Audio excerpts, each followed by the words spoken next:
guys, welcome to Wyatt's Everyday Health Blog, and today I decided to talk about vitamin D for my first blog. The reason being is it's one of the most important vitamins, and I think it's one that we need to learn the most about and don't know enough about. So to start off, what is vitamin D? Vitamin D is actually not a vitamin, it's a hormonal molecule that acts as an anti-inflammatory, and that's where we get the power from. Where do we get vitamin D? We can actually produce vitamin D from the sun, and that would be the most efficient way to get it.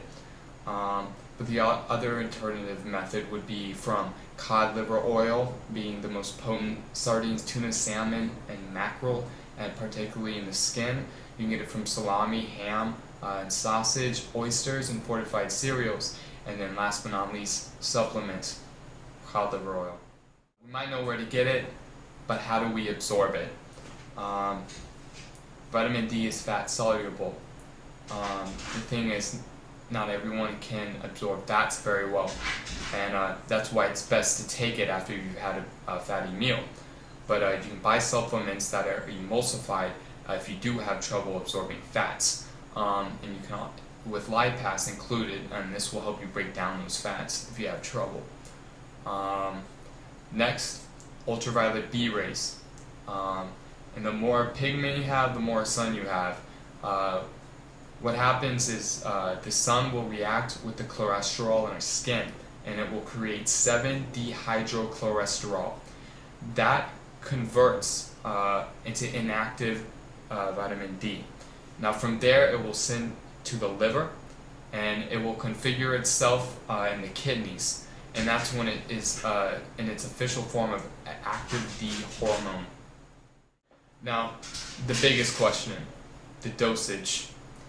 A lot of people don't know how much to take, and to be quite honest with you, it depends on who you are, and you should talk to your doctor. I'll get more of that by the end. But the Institute of Medicine raised the RDA in children 1 to 18 years of age and adults 19 to 70 years of age from 200 IU to 600 IU, IU being international units, and raised the tolerable upper level intake of UL for adults from 2000 IU to 4000 IU per day. And for the elderly, 70 years and above, the RDA was increased to 800 IU per day. I personally agree with this. In any vitamin supplement, you're not going to find 5,000 or even 1,000 IU. This right here has 400 IU, and that is what the Institute of Medicine is qualified, that to 600. Most of them are 400. But I would personally suggest you take 1,200 IU vitamin D per day. Also, if not, take 5,000. The reason being is because that will produce 50 to 60 percent nanometers per deciliter, and this is a perfect serum level. And this was a study for 4 years that a girl did with people that had a D deficiency, and she was giving them 5,000 units IU a day. So that's what I found, and I've seen similar results. There's rarely toxicity from it, but I would suggest starting lower and building up. But take about 1,200 at least, 5,000 max. If you're really deficient, talk to your doctor. The benefits of vitamin D. Vitamin D helps with heart disease. It helps us with weight loss. It helps us with our bones. It helps strengthen our immune system. It can help multiple sclerosis and osteoporosis. Let's start with osteoporosis. This is when you have reduced bone strength. But vitamin D will help the absorption of calcium, so that will help strengthen your bones.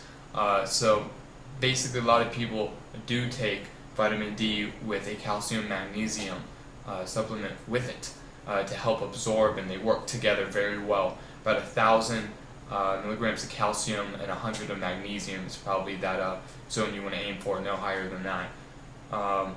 But that's a big way to help your bone structure It'll help fortify them and keep them healthy. Next, it's a chemoprotective.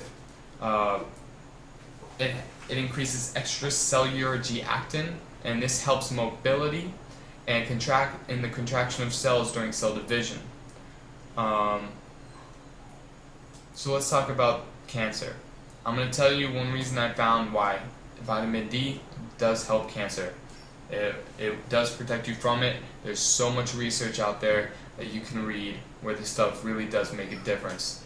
For example, women with breast cancer who were taking 10,000 IU of vitamin D showed a 50% decrease of death. And I believe a 30% higher chance of not even getting cancer.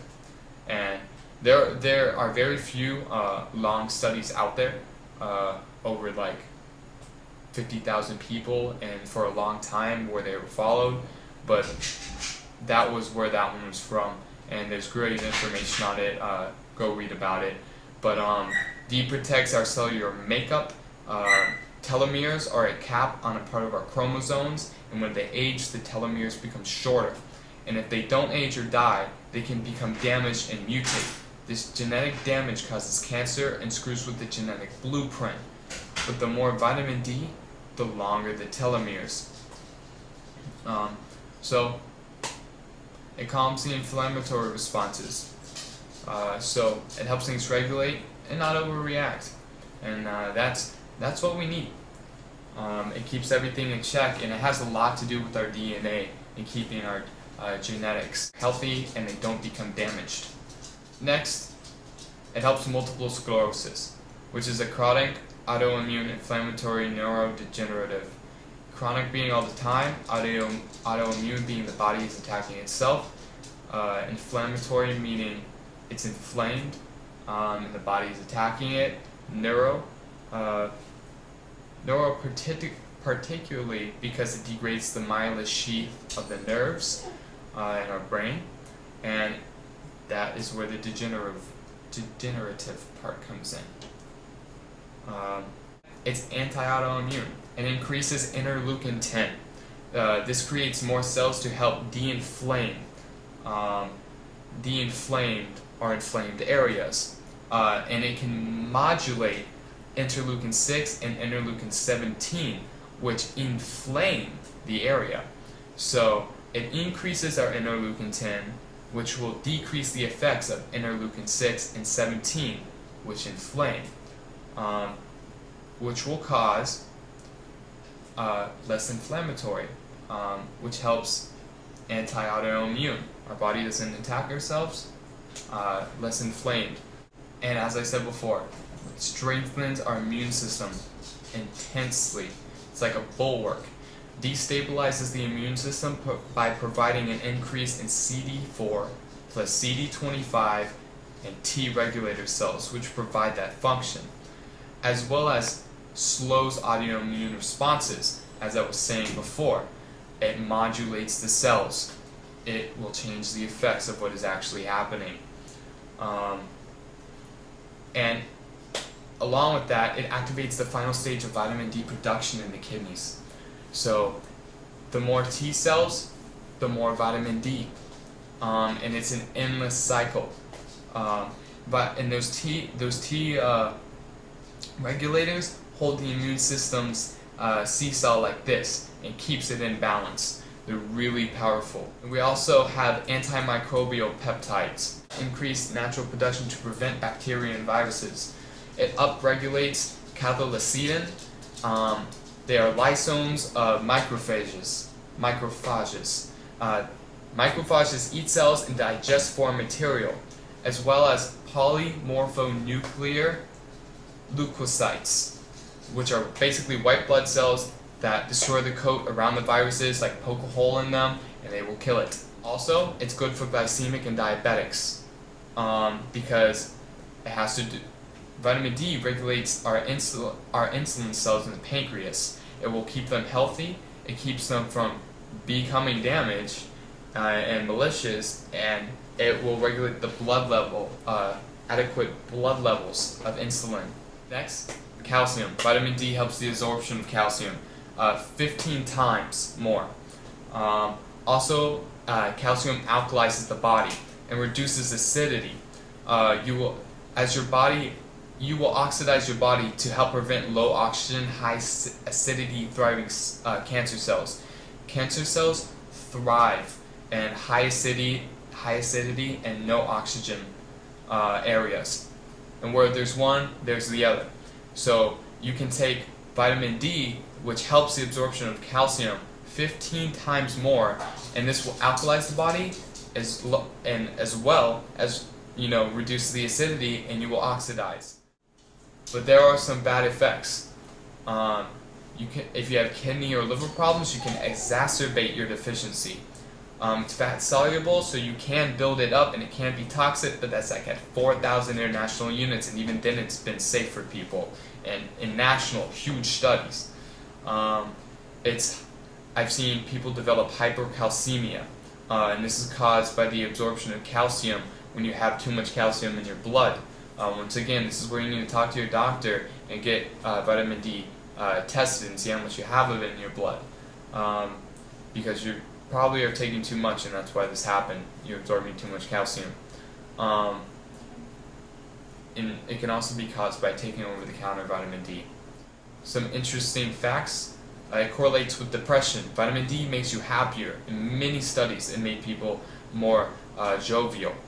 It reduced risk of cancer and organ failure. People closer to the equator have less degenerative diseases and higher vitamin D, which is the closer to the equator you are, less people have these degenerative diseases. They also have higher amounts of vitamin D. They coincide, and studies have proven outside of this. And funny enough, in Canada, foods don't contain enough vitamin D that you need.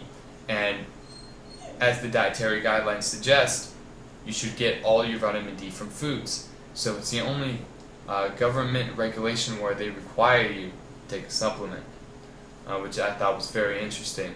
And you also absorb vitamin D from the sunlight best in your butt and your legs. So hopefully with all this information, you know how to take vitamin D, what you can do, and how it benefits you. And hopefully you'll be feeling happier and better in the future, as well as preventing you from getting sick, because that's how powerful vitamin D really is. So best of luck, and until next time, have a great one. This is Wyatt's Everyday Health Blog.